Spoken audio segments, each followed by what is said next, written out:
Target ng Kamara na maipasa sa ikalawang pagbasa ngayong linggo ang Resolution of both Houses No. 7. Sa kabila ng mga issue, tiwala mga kongresista na makalulusot din ang economic tsa-tsa sa Senado. Si Mela Lesmora sa report. Rise and shine, Mela.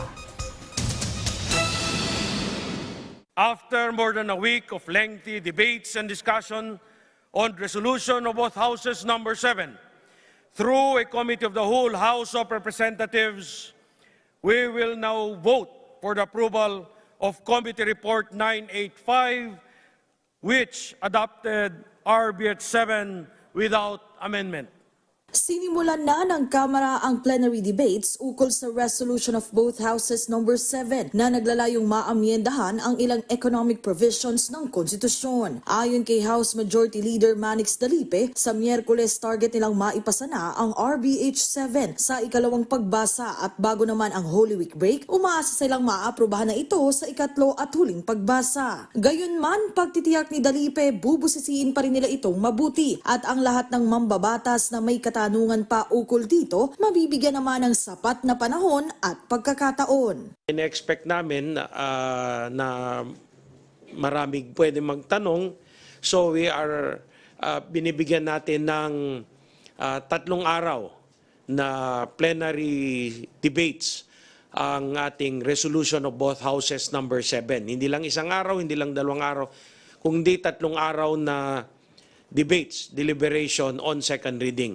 ang ating resolution of both houses No. 7, and hopefully by Wednesday we can vote on the matter on second reading.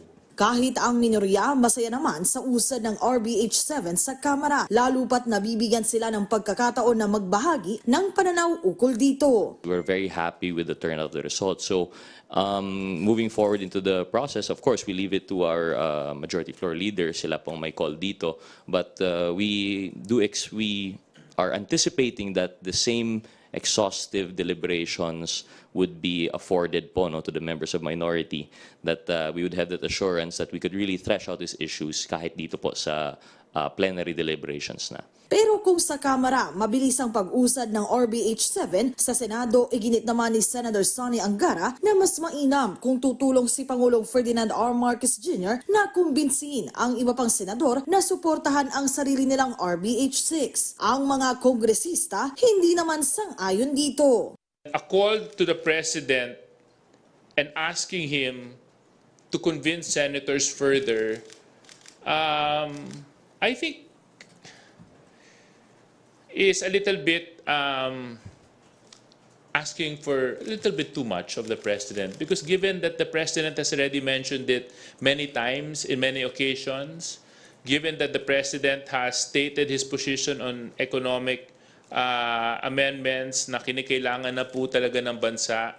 I don't see any reason how our colleagues in the Senate would need any more convincing po, because precisely, first and foremost, all the convincing that they need should be done sa subcommittee naman po. We should be deciding this matter on the merits of the bill itself rather than the personalities that are pushing for it. Sabi naman ng House Majority Leader, sa kabila ng mga issue, sa huli, tiwala siyang ipapasa rin ng Senado ang economic charter change, lalo pat para rin naman ito sa ikauunlad ng bansa. Bukod naman sa RBH 7, tinitiyak ng mga kongresista na patuloy rin ang kanilang pagtutok at pagbusisi sa ilan pang mahalagang panukala dito sa Kamara. Mela Lesmora para sa Pambansang TV sa Bagong Pilipinas.